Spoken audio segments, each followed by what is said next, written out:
સુરતમાં વધુ એક સાયબર ફ્રોડનું કૌભાંડ પકડાયું. સુરત શહેરમાં વધુ એક સાયબર ફ્રોડનો પર્દાફાશ થયો છે. શહેર ક્રાઇમ બ્રાન્ચે વધુ એક આંતરરાષ્ટ્રીય સાયબર ફ્રોડ રેકેટ ઝડપી પાડ્યું છે. રાજસ્થાની બિશ્નોઈ ગેંગના 2 સાગરીતો સહિત કુલ 3 શખ્સોની ધરપકડ કરવામાં આવી છે. આરોપીઓના કબજામાંથી ડેબિટ કાર્ડ અને બેંક એકાઉન્ટની વિગતો મળી આવી છે. આરોપીઓના મોબાઈલમાંથી 335 જેટલા સ્ક્રીનશોટ મળતા કૌભાંડના તાર મ્યાનમાર સુધી હોવાનું ખુલ્યું છે. ચાઇનીઝ ગેંગના સભ્યો તેનું હેડક્વાર્ટર મ્યાનમારથી બદલીને પાકિસ્તાન ખસેડવાની વિચારણા કરતા હોવાનો પણ ચેટમાં ખુલાસો થયો છે. સુરત શહેરની ક્રાઇમ બ્રાન્ચે આંતરરાષ્ટ્રીય સાયબર ફ્રોડ રેકેટ ઝડપી પાડ્યું છે અને સાયબર ફ્રોડ ગેંગ બેંકમાં નકલી ખાતા ખોલી ક્રેડિટ કાર્ડ મેળવી અને વિવિધ ડિજિટલ માધ્યમો દ્વારા છેતરપિંડી આચરતી હતી. બેંક એકાઉન્ટ ખોલીને તેમાં ઇન્ટરનેશનલ ગેમિંગ, ફોરેક્સ, હવાલા, સાયબર ફ્રોડ અને ચીટિંગના નાણાં ટ્રાન્ઝેક્શન કરવા અને યુએસડીટી દ્વારા તેને દેશ બહાર મોકલવાનું કૌભાંડ બહાર આવ્યું છે, જેમાં રાજસ્થાનની બિશ્નોઈ ગેંગની સંડોવણી હોવાની વિગતો બહાર આવી છે. સુરત ક્રાઇમ બ્રાન્ચે રેલવે સ્ટેશન નજીકથી બિશ્નોઈ ગેંગના 2 સભ્યોની ધરપકડ કરી છે.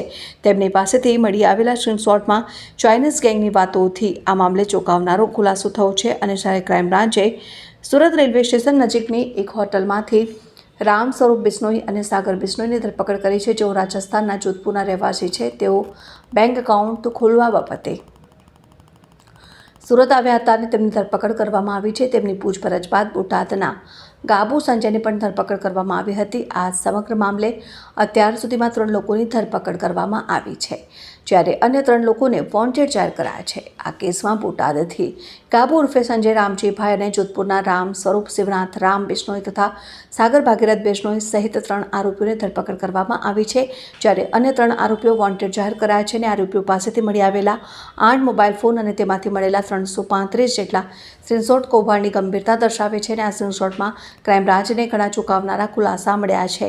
ખાસ કરીને ટેલિગ્રામ ચેટ પરથી મળેલા એક સ્ક્રીનશોટમાં ચાઇનીઝ ગેંગનો એક સભ્ય સ્પષ્ટપણે લખે છે કે ટૂંક સમયમાં હેડક્વાર્ટર બર્માથી પાકિસ્તાનમાં બનાવવામાં આવી રહ્યા છે. દર્શાવે છે કે આ સાયબર ફ્રોડ ગેંગ આંતરરાષ્ટ્રીય સ્તરે સક્રિય છે અને તેઓ મ્યાનમારથી પાકિસ્તાન સ્થળાંતર કરવાની તૈયારીમાં હતા.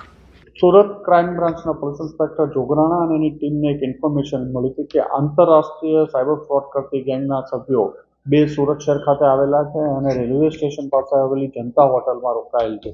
આ બાતમી આધારે સુરત ક્રાઇમ બ્રાન્ચની ટીમ દ્વારા સુરત રેલવે સ્ટેશનની જનતા હોટલમાં રેડ કરતા સાગર ભગીરથ બિશ્નોઈ અને રામ સ્વરૂપ શિવનાથભાઈ બિશ્નોઈ આ બંને રાજસ્થાનના ફલોદી જિલ્લાના રહેવાસી છે. એ બંનેને પકડી પાડવામાં આવ્યા હતા. આમની પૂછપરછ દરમિયાન આમની પાસેથી અલગ અલગ 8 મોબાઈલો મળી આવ્યા, ડેબિટ કાર્ડ 3 મળી આવ્યા છે, સિમ કાર્ડ, કેશ, પછી અલગ અલગ બેંકોના એકાઉન્ટ્સની ડિટેલ અને એમના ફોનમાં હિસાબ માટે એક ડાયરી રાખી હતી એ મળી આવી અને એના ફોનના સ્ક્રીનશોટમાં 335 જેટલા સ્ક્રીનશોટ રિકવર કરવામાં આવ્યા. એક આંતરરાષ્ટ્રીય સાયબર ફ્રોડનું મોટું નેટવર્ક પ્રાથમિક દ્રષ્ટિએ જણાયું હતું. સુરત ક્રાઇમ બ્રાન્ચની ટીમ દ્વારા વધુ બોટાદ ખાતેથી એક ગાબુ સંજય રામજીભાઈનાની પણ ધરપકડ કરવામાં આવી છે. આ જ કેસમાં આ લોકોની પૂછપરછ કરતા આ બંને ફલોદી રાજસ્થાનના રહેવાસી છે. રાજસ્થાનના અન્ય આરોપીઓ સાથે સુરત ખાતેથી અલગ અલગ લોકો પાસેથી બેંક કીટો, ડેબિટ કાર્ડો મેળવવામાં આવતા હતા. આ ડેબિટ કાર્ડો આ લોકો રાજસ્થાન લઈ જતા હતા. રાજસ્થાન ખાતે લઈ જઈ આ લોકો આમાંથી પૈસા જે ટેલિગ્રામ ગ્રુપના માધ્યમથી જે રાજસ્થાનના આરોપીઓ છે બિશ્નોઈ બંને એ ત્યાંથી ચાઇનીઝ લોકોના અને મ્યાનમારના લોકોના સંપર્કમાં હતા. ટેલિગ્રામ મારફતે આ લોકોના સંપર્કમાં આવ્યા હતા. આ લોકોના આ એકાઉન્ટ જે સુરતથી મેળવવામાં આવતા હતા એકાઉન્ટોની ડિટેલ આપવામાં આવતી. આ એકાઉન્ટોમાં પૈસા ટ્રાન્સફર થાય અને પૈસા રાજસ્થાન અને અલગ અલગ રાજ્યોમાંથી આ લોકો આ ડેબિટ કાર્ડ મારફતે ઉપાડી વિડ્રો કરતા હતા. આ પૈસાને એક આંગળીયા પેઢીઓમાં આપે, આંગળીયા પેઢીથી ડાર્ક વેબથી એ લોકો એના યુએસડીટી ખરીદી અને એ ટ્રાન્સફર મ્યાનમાર અને ચાઇનીઝ લોકોને આ પણ ટ્રાન્સફર કરવામાં આવતા હતા. પ્રાથમિક દ્રષ્ટિએ આ લોકોના જે એકાઉન્ટ્સ જોવામાં આવ્યા તો એનસીસીઆરપી પોર્ટલ ઉપર 194 બેંકોના અલગ અલગ એકાઉન્ટો આમની પાસેથી મળ્યા હતા.